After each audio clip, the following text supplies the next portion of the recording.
sellaista ja yrittänyt nyt kuunnella, kun sitä musiikki, niin kuin sanoin, sitä musiikkikanavia yrittänyt kuunnella enemmän. No niin hyviä. Mutta sieltä olisi saanut tulla se kunnon, kun se loppuu jotenkin se kunnon musiikkikanava.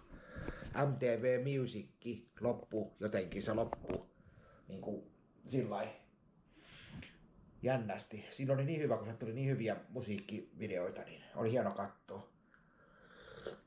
Sitten se harmitti, kun sitä itse kotona ei pystynyt katsoa, mutta aina taas koululla pystyi katsoa. Sitten me katsottiin koululla musiikkikanavaa niin kauheasti, että meidän ammattikoulun opettaja pisti luokan oven kiinni, että silloin kun jos ei hän ole paikalla, niin silloin ei luokassa katsella mitään ohjelmia, kun se pisti luokan oven kiinni, kun me katsottiin liikaa musiikki-TVtä. Kun hän oli pois, niin sitä katsottiin niin runsaasti musiikki-TVtä, että se pisti luokan oven kiinni sen takia. Että olkaa sitten pajalla ja sellaista. Ja niitä hommia tehtiin kyllä, mutta sitten kun sen silmä vältti, niin siellä istuttiin luokassa katselemassa musiikki-TVtä aika runsaasti, että lähtee. Sellaista se on. Näin se menee.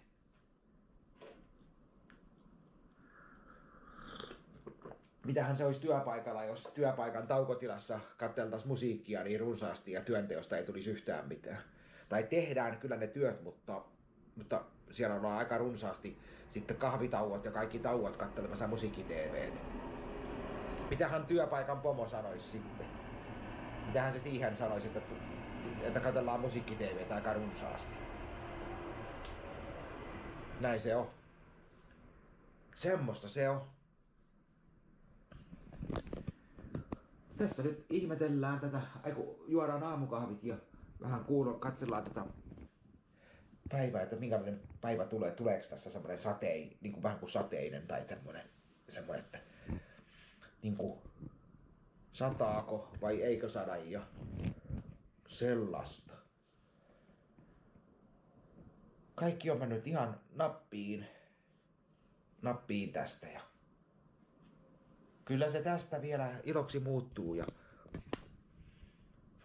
semmoista.